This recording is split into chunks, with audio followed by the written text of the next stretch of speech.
Je vais vous dire comment vous pouvez devenir indépendant financièrement. Comment faire en sorte que vous n'ayez plus jamais à vous soucier d'un revenu aussi longtemps que vous vivrez.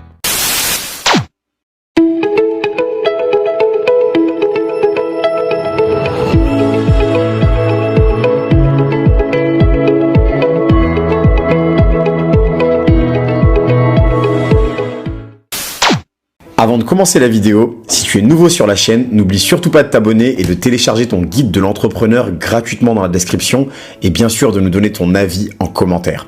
C'est parti!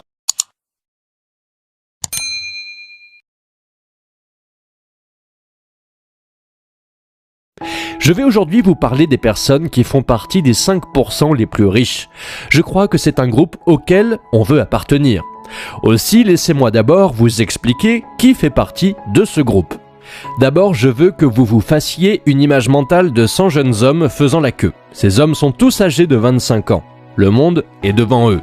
Chacun d'entre eux a autant de possibilités que les autres. Ils vivent dans le pays le plus riche de la planète, une véritable terre d'abondance. Maintenant, répondez à cette question. Que seront devenus ces 100 jeunes hommes à l'âge de 65 ans? En d'autres termes, dans 40 ans. Eh bien, voici les statistiques. À 65 ans, l'un d'eux sera riche, 4 seront indépendants, 5 travailleront encore, 36 seront morts et 54 seront dépendants. Permettez-moi de répéter ces chiffres pour que vous les ayez bien en tête. 40 ans après le départ de 100 jeunes hommes, à l'âge de 25 ans, 1 est riche, 4 sont indépendants, 5 travailleront et tous les survivants restants, 54, seront dépendants d'autres personnes ou d'une organisation pour leur soutien. C'est donc 5% qui font la différence dans la vie. Vous demandez si vous voulez faire partie des 5% les plus élevés est vraiment inutile, bien sûr. Vous voulez être à leur place et peut-être l'êtes-vous déjà. Lorsque vous avez découvert que seuls 5% de nos concitoyens s'en sortent financièrement, avez-vous été choqué? Vous auriez dû l'être, parce que c'est vraiment une grave accusation. Voyez-le de cette façon. Si vous vous entraînez à jouer du piano 8 heures par jour, 40 heures par semaine, 50 semaines par an pendant 40 ans, je sais que vous conviendrez que vous seriez un pianiste accompli, non? Vous pouvez pratiquer quelque chose 8 heures par jour, 5 jours par semaine, 50 semaines par an pendant 40 ans. La médecine, le droit, la vente, l'agriculture, l'enseignement, la menuiserie, l'écriture, n'importe quoi. En 40 ans, on peut devenir un expert dans n'importe quel domaine.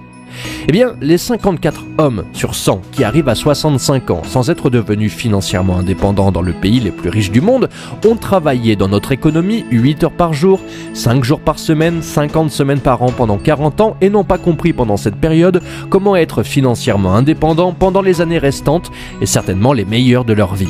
Pourquoi? Comment cela est-il possible? L'indépendance financière n'est certainement pas une question de chance. C'est une simple question de planification. Combien d'argent pensez-vous que l'homme moyen gagne en 40 ans? Eh bien, si on en croit les statistiques actuelles, un homme au revenu même très moyen devrait gagner plus de 200 000 $. C'est 1/5 de 1 million de $. C'est une fortune. Où va tout ça? Eh bien, pendant que vous réfléchissez à cette question, laissez-moi vous dire ce que les experts disent. On dit que seuls 5% font l'affaire, car c'est le groupe qui ne suit pas la foule. Jetons un coup d'œil rapide sur la conformité aujourd'hui et voyons ce qu'elle peut signifier si nous agissons comme tout le monde. Les chances sont d'environ 95 contre 5 que nous manquions le bateau. Pourquoi les gens se conforment-ils? Il n'y a pas si longtemps, le grand docteur Schweitzer, lauréat du prix Nobel, s'est vu demander à Londres « Docteur, qu'est-ce qui ne va pas avec les hommes aujourd'hui ?» Et le grand docteur de répondre « Les hommes ne pensent tout simplement pas. Les hommes se conforment parce que cela semble être la chose la plus facile à faire. Et parce qu'on leur a appris à se conformer depuis leur naissance, depuis l'école. On leur a dit quoi faire. Ils voulaient être aimés pour appartenir au groupe. Ils s'habillent, jouent et agissent comme les autres enfants. Ils ne voulaient pas être différents car les enfants sont parfois cruels avec ceux qui sont différents. Ils ont passé, disons, au moins 18 ans à apprendre à se conformer à leur groupe. Puis le travail est arrivé. On leur a encore dit ce qu'ils devaient faire. Ils doivent se conformer. Tout à coup, un homme se retrouve sans emploi, sans école et seul pour la première fois. Maintenant, quelle est la chose la plus naturelle au monde à faire correctement pour lui? Eh bien, c'est regarder autour de soi et voir ce que les autres font. Puisqu'on nous a toujours dit ce qu'il fallait faire, pourquoi devrions-nous commencer à penser par nous-mêmes à 25 ans? Ils trouvent donc un emploi et regardent à nouveau autour d'eux pour voir comment les autres compagnons font leur travail. Comme il semble faire partie de la nature humaine de ne pas faire plus que ce qui est nécessaire pour recevoir à nouveau le chèque de paye, il s'y conforme. Maintenant, nous savons qu'il a 40 ans pour devenir excellent dans ce qu'il fait. C'est beaucoup de temps. Mais est-ce qu'il le fait? Non. Sauf s'il décide de rejoindre les 5% les plus riches. Si nous suivons la foule, nous n'avons aucune chance. Si nous pensons de manière indépendante, si nous suivons nos bonnes idées par des actions, et si nous nous y tenons, rien au monde ne peut nous empêcher de réussir. Maintenant, comment faire en sorte que vous n'ayez plus jamais à vous soucier d'un revenu aussi longtemps que vous vivrez? Regardons la situation dans son ensemble de manière calme et analytique. Comme les statistiques prouvent que seuls 5% d'entre eux s'en sortent financièrement, dans un pays où il y a plus qu'assez pour tout le monde, tous les autres doivent faire quelque chose de mal. Et qu'est-ce qui ne va pas chez la plupart des gens aujourd'hui, selon les principaux éducateurs et experts? Ils ne pensent pas par eux-mêmes. Ils ne considèrent tout simplement pas la vie comme une chose complète, avec un début, un milieu et une fin. Il est donc évident que si nous ne voulons pas nous conformer, c'est parce qu'en nous conformant, nous manquons le bateau financier. Nous devons réfléchir maintenant avant qu'il ne soit trop tard. Il n'y a que deux choses qui peuvent contribuer à la réussite financière. Le premier est le travail que nous faisons pour vivre, et le second est la quantité d'argent que nous économisons, puisque ce n'est qu'en économisant que l'on peut accumuler de l'argent et le faire travailler. Vous voyez, en suivant logiquement l'ensemble du processus, étape par étape, nous nous débarrassons de toute confusion, de tout doute et de toute supposition, et nous nous retrouvons avec deux tâches que tout le monde peut accomplir. Premièrement, le travail que nous faisons pour vivre, et deux, l'argent que nous pouvons économiser. Maintenant, prenons-les dans l'ordre. D'abord le travail. Naturellement, je n'ai aucun moyen de savoir ce que vous faites. Mais plus de 20 ans de recherche ont prouvé une chose. Quel que soit votre travail en ce moment, il est la clé de votre avenir. Il contient la voie de la grandeur. Si l'on s'y prend d'une certaine manière, il n'y a pas de travail qui ne soit pas chargé d'opportunités cachées. Du contrôle des chapeaux à la pose de briques, du travail dans une usine à la vente de chaussures, que vous travaillez pour quelqu'un d'autre ou pour vous-même, il y a dans votre travail quotidien plus d'opportunités que vous ne pourriez développer en une vie entière si vous voulez bien les chercher. Combien d'idées pensez-vous pouvoir avoir en une seule journée si vous commencez vraiment à réfléchir? Avez-vous déjà pensé qu'une seule idée pouvait vous rendre riche? Une seule! Quelles améliorations seront apportées à votre secteur au cours des 50 prochaines années? Vous savez que les améliorations sont inévitables. Quelqu'un va devoir les inventer. Et pourquoi pas vous? Quelle est l'histoire de votre travail? Comment cela a-t-il commencé?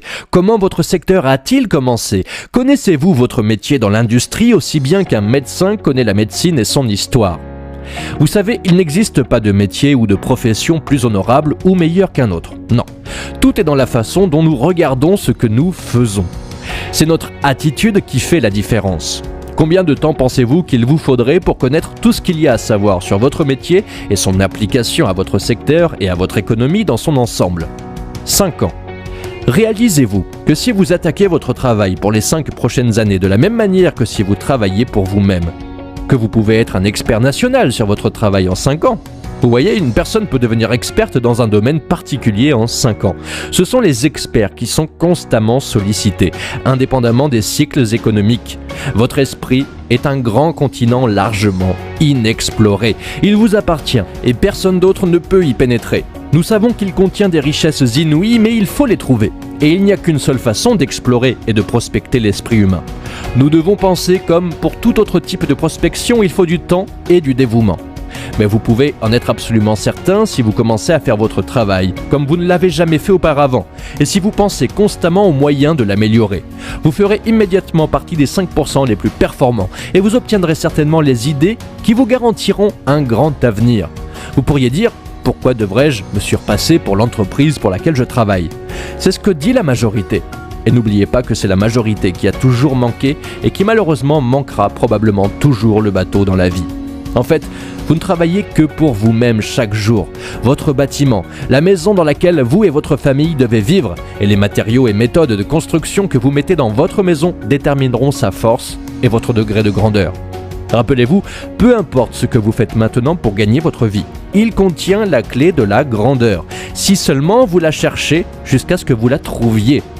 Le deuxième point qui peut nous garantir d'être dans le top 5%, ceux qui atteignent l'indépendance financière concerne l'argent que nous économisons systématiquement jusqu'à ce que nous soyons indépendants.